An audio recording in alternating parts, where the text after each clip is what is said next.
We are at Glenfiddich for our 11 a.m. Scotch tasting. Should be interesting tour. Yep, and it's day 6 or no, 7.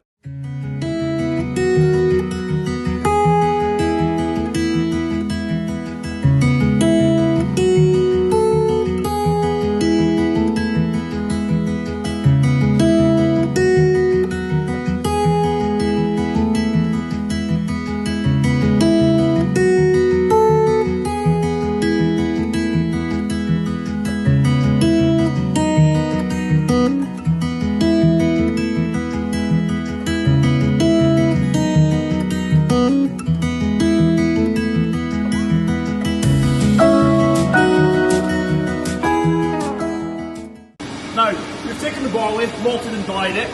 You need to mill it to get access to the sugar. Now, this here is what's called a Porteous mill. You'll find these in almost every distillery here in Scotland.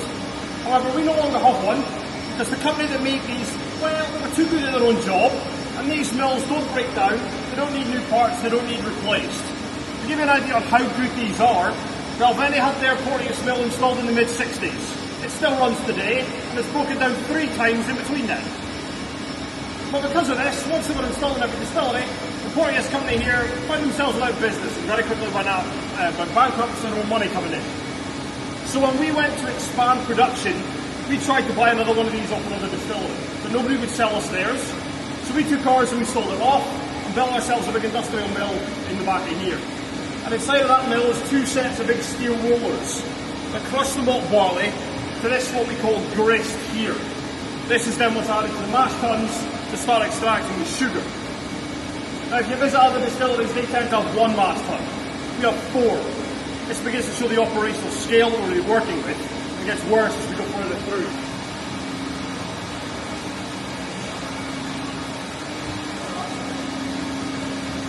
"10 tons of the grist through this conveyor system till it hits the silver tube here. Inside of that tube, the grist mixes with 39,000 litres of our spring water, which has been heated to 65 degrees Celsius.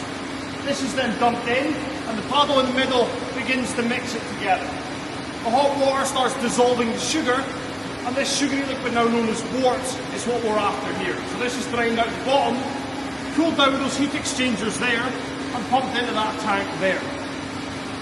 But there's still a lot of sugar in here, so a second wort is added, sprayed from the top, about 75 degrees Celsius, and about 10,000 litres this time. This is mixed together, dissolves more sugar, drained, cooled, mixed with the first wort, and then this mix is pumped next door for the next step. However, in here there is still 2% of the sugar, and us Scottish people, we're very tight on money, we are not wasting anything. So a third wort is added, about 29,000 litres and 85 degrees Celsius. Dropped on, mixed together. Strips out that last little bit of sugar. However, there's not enough sugar in there to ferment with. So when this is drained, it's loaded into big steel tanks we walk past on the way in here, held in those till it cools to 65, and then is used as some of the first water in the next cycle round, reusing the sugar and reducing the heat in the middle a little bit too. Now what's left over at the bottom of these is a wet barley mix known as draff. That's what you see in the one at the back there. This originally was taken and sold to local farmers for cattle feed. However, nowadays we have a biomass plant at the back of the site, converts our waste into a biogas we can use to power some of the distillery, and a biofuel we can run some of our lorries on as well. And the mashing process here takes 6 hours end to end, and each cycle of the mash tun gives us 40,000 litres of wort that we're using in the next step. Each mash tun here is fully cycling 4 times a day, so we're getting 16 daily mashes from the 4 of these. For a bit of context, most other distilleries do 1, maybe 2 a day, so that's sort of volume that we're on.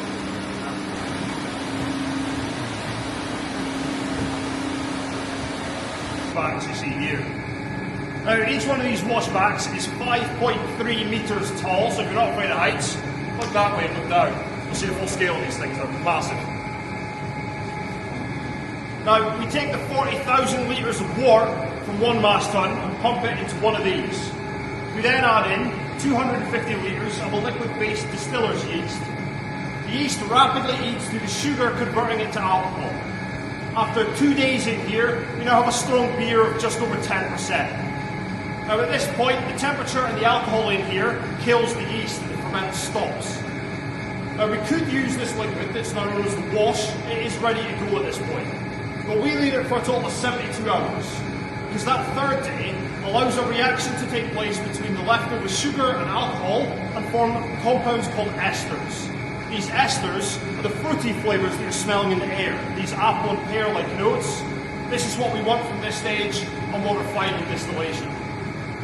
Now these are the very traditional wooden style washbacks. They're made of a Canadian pine called Douglas fir. Originally would have been a Scottish version of that tree used, but it's now protected as it was overforested. So a local company in Dublin buys the wood before us and builds these in place.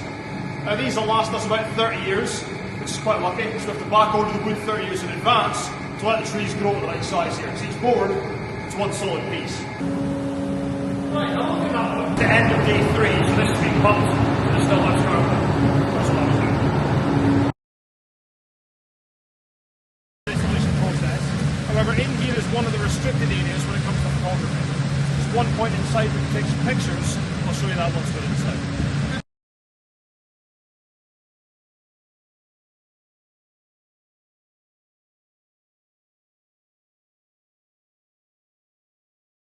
Conville Hills, which are those two there in the distance. Now, from the farmers he was working with, they used to tell him all the tales of the illicit distilling that was done in this area before their time. And these distillers were famed for making great quality whiskey off of the Robbie-Doo Spring, which is halfway up that right-hand hill, where it's what feeds us here at the distillery. It's also why Balvenie was built next door, to tap that water as well. Because here in Scotland, a water source like that is public access. You cannot legally own it. So William, to protect the water for us, bought the 1,200 acres of land around it, so nobody can build close enough anyway. So all the fields you see at the bottom half of the hill, the ones here up beside us, all the ones down round towards Balvenie, that's all part of the distillery estate. Now it's leased back to local farmers who can plant their crops and things, but it's all about looking after that. Stillhouse 2, the slightly more old-fashioned version, Stillhouse 3. There's only one main difference in here, and it's the heating system. These stills are heated by direct fire gas burners, rather than the more modern steam of Stillhouse 3. And this doesn't affect the spirit any differently. The only difference in here is the lifespan of the bottle. The new ones will last up to 30 years, whereas the ones in here will only last up to 20. The extra 10 years makes a difference, because each one of these is about £150,000. So that extra 10 years makes all the difference in your place to only two of them. Now, I'll say the case pictures here and then find out what to do.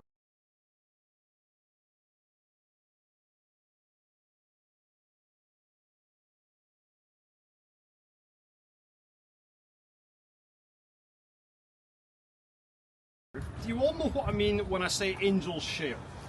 Angel's share is when the whiskey in the oak is like coming out like 2 to 3% each year, and yes. Then the angel they get to drink, and they can drink a little bit from the nice whiskey. Yes, exactly. So it's the loss that we lose through the evaporation out of the wooden casks that we've got in here.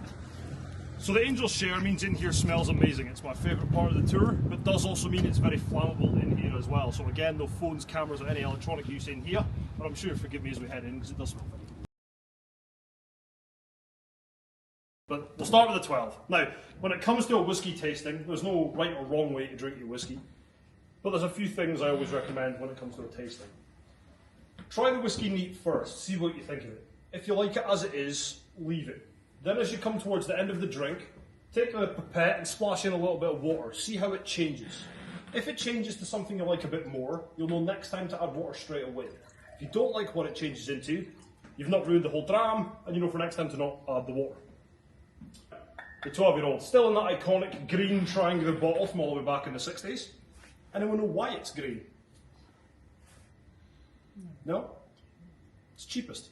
Green glass is cheapest to make. So going back to the thing in the mash tuns, we're cheap people, so cheapest we can get it, we will do it. So in the 60s, the brothers were spending a lot of money updating everything, so they thought, well, we'll put it in green glass, it's cheaper, save us a bit of money. Stood out in the bars and shops more, so it stuck. So that's why we still use the green today as a throwback to that original bottle. And it's also meant to be marking our youngest or greenest whiskey as well, but it's cheapest. The 12-year-old. On the nose, you're going to find those sort of orchard fruits of apple and pear that we made back at the fermenting stage, with the subtle flavours of vanilla coming through on this one as well.